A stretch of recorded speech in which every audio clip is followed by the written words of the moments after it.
সবাই আমরা বড়লোক হইতে চাই, টাকার পিছনে দিনরাত ছুটি, লাখ লাখ টাকা ইনকাম করতে চাই, কিন্তু সমস্যা হচ্ছে যে সেই টাকাটা কিভাবে ম্যানেজ করতে হয় সেটা না কেন জানি শেখাই হয় না। এবং সেটা না শেখার কারণে এরকম অনেক মানুষকে আমি পার্সোনালি চিনি যে যারা জীবনে অনেক টাকা পয়সা ইনকাম করছে, কিন্তু রং মানি ম্যানেজমেন্টের কারণে দেখা গেছে যে কয়েক বছর পরে তার হাত শূন্য বা উল্টো মাইনাসে চলে গেছে। আজকে কথা বলবো এমন ইম্পর্টেন্ট একটা টপিক নিয়ে, যেই টপিকটা আসলে আমাদের ছোটবেলা থেকেই শেখানো উচিত, সেটা হচ্ছে যে মানি ম্যানেজমেন্ট। বাট দুঃখের বিষয় হচ্ছে ছোটবেলা থেকে আমরা আসলে টাকা জিনিসটাকে বাচ্চাদের থেকে দূরে রাখতে চাই, বা আমাদের বাবা মা আমাদের থেকে দূরে রাখতে চায়, যে বলে যে তোমার এখনো টাকা ইনকাম করার বয়স হয়নি অর সামথিং। বাট যখন দেখা যায় যে দরকার এটা, তখন সে কেবল শেখা শুরু করতেছে অর সামথিং। তো আজকের ভিডিওটা খুবই ইম্পর্টেন্ট হতে চলেছে, কারণ কোনো গদ বাঁধা কথাবার্তা না। আজকে কথা বলবো আমার লাইফের এক্সপিরিয়েন্স নিয়ে, আমার রিয়েল লাইফ এক্সপিরিয়েন্স, আমার বাস্তব অভিজ্ঞতা, যেটা আমি আমার লাইফে কাজে লাগাইছি, এবং সেটা কাজে লাগাই বলা যায় মোটামুটি সাকসেস আমি। কারণ আমি একদম শুরু থেকেই মানি ম্যানেজমেন্টটা একটু প্রপারলি করার চেষ্টা করে আসি। তো চলুন শুরু করা যাক। এক নাম্বার যে বিষয় সেটা হচ্ছে যে স্পেন্ড লজিক্যালি নট ইমোশনালি। আমরা বেশিরভাগ মানুষ যেটা করি সেটা হচ্ছে যে টাকা পয়সা আমরা লজিক্যালি থেকে ইমোশনালি বেশি খরচ করে ফেলাই। ফর এক্সাম্পল, আমরা ম্যাক্সিমাম ক্ষেত্রে যেটা দেখা যায় যে টাকা পয়সা আমরা ইনকাম শুরু করছি, তখনই দেখা যায় যে আমরা একটা আইফোন কিনি, বাইক কিনি, ইত্যাদি ইত্যাদি। বাট দেখা যায় যে তখনও সেটা কেনার মতো সামর্থ্য আমার হয়নি। বাট সেই সামর্থ্য হওয়ার আগেই দেখা গেলো যে আমি আমার শখ থেকে বা একটা শৌখিনতা থেকে বা একটা শো অফ থেকে আমি সেই জিনিসটা কিনে ফেলতেছি, যেটা উল্টো আমার বার্ডেন হয়ে যাচ্ছে। তো শুরুর দিকে এই মিস্টেকগুলো একদমই করা যাবে না, একটু লজিক্যালি স্পেন্ড করতে হবে। কারণ শুরুর দিনগুলো কিন্তু অনেক বেশি ইম্পর্টেন্ট। সেই দিনগুলোই কিন্তু আপনার ব্যাকবোন শক্ত করে, বা সেই দিনগুলোই কিন্তু আপনার বেসটাকে শক্ত করে। 2 নাম্বার সেটা হচ্ছে দ্য লোন ট্র্যাপ।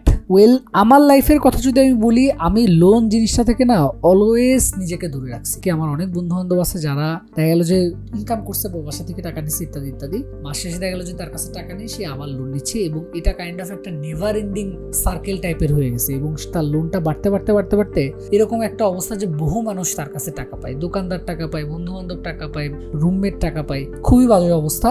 বাট শুরু থেকে যদি লাইফটাকে একটু সঠিকভাবে চালনা করা যেত, শুরু থেকে যদি একটু হিসাব করে খরচ করা যেত, তাহলে কিন্তু লোনটা নেওয়া লাগতো না। আর আমার কথা যদি আমি বলি, লোন থেকে অলওয়েজ আমি দূরে থাকছি, এবং লোন নিলেও যদি কিনা আমার কখনো অনেক বেশি প্রয়োজন হয়েছে, লোন নিলেও আমার মাথায় সেটা থাকে যে কখন আমি সেটা থেকে দূরে যাব বা সেটা শোধ করব। তো আমার মনে হয় যে সবারই এটা থাকা উচিত, এবং লোনটা থেকে দূরে থাকলে অবশ্যই ভালো। আর একটা জিনিস সেটা হচ্ছে যে ক্রেডিট কার্ড, এটা সবার জন্য আসলে প্রযোজ্য না। বাট যারা আসলে ক্রেডিট কার্ড ইউজ করে তাদের ক্ষেত্রে দেখা যায় যে ক্রেডিট কার্ডটা তো আপনার এক প্রকার একটা ট্র্যাপ টাইপের বলা যায়। আপনি যখন সেটা হিসাবের বাইরে যে খরচ করবেন, দিন শেষে সেই টাকাটা কিন্তু আপনাকে দিতে হবে কিছুদিন পরে। যে তো আপনি দেখা গেল যেটা আপনার দেওয়ার ক্ষমতা নেই, সেটা আপনি ক্রেডিট কার্ড দিয়ে খরচ করতে আসেন, তারপরে যে কিন্তু আপনি ধরা খাইতে বেশি টাইম লাগে না। তো লোন এবং ক্রেডিট কার্ড এই সকল জিনিস থেকে যতটা সম্ভব দূরে থাকতে হবে। 3 নাম্বার যে জিনিসটা আমি বলবো সেটা হচ্ছে সেভিংস। এটা খুবই খুবই ইম্পর্টেন্ট। আমার লাইফে অনেক বেশি কাজে দিছে। আমি যখন টাকা পয়সা ইনকাম করছি, সেখান থেকে একটা পোর্শন অফ মানি আমি সেভ করছি, সেটা আমাকে এত বেশি স্ট্রেংথ দিছে বা এত বেশি কনফিডেন্স দিছে, সেটা বলার মতো না। আপনিও যদি সেম কাজ করেন, যে নিজের ইনকামের একটা পার্সেন্টেজ অফ মানি আপনি যদি সেভ করেন, বিষয়টা এমন করেন, সেটা হচ্ছে যে আমরা যেটা করি সেটা দেখা যায় যে প্রথমে আমরা খরচ করি, তারপরে যেটা বেঁচে থাকে সেটা আমরা সেভ করি। বাট উল্টো যদি হয় যে প্রথমে আপনি ঠিক করে নেবেন যে না, এই অ্যামাউন্ট অফ মানি আমি সেভ করব, বাকি যেটা থাকে সেটা আমি খরচ করব, তাহলে কিন্তু অনেকটাই সিনারিও বদলে যায়। এবং সেভিংস যেটা করে সেটা হচ্ছে যে পার্সোনালি আমার কাছে মনে হয়, বিপদের বন্ধু টন্ধু তো আছে যেটা আমরা সবাই জানি, বাট পার্সোনালি আমার কাছে যেটা মনে হয় সেটা হচ্ছে যে সেভিংসটা না আমাদের আসলে কনফিডেন্স দেয়। ওই যে আমি সেটা অলওয়েজ বলি, সেটা হচ্ছে আমাদের ব্যাকবোনটাকে শক্ত করে, যে না, আপনার যখন মনে হবে যে আমার একটা সেভিংস আছে, তখন যে কোনো কিছু আপনি আরো রিস্ক নিতে পারবেন, বা যে কোনো কিছু আপনি আরো সহজে করতে পারবেন। আপনি জানেন যে হচ্ছে না, আপনার একটা পিছনে কিছু আছে অর সামথিং। হ্যাঁ, তো সেভিংসটা কিন্তু রিয়েলি ইম্পর্টেন্ট। তো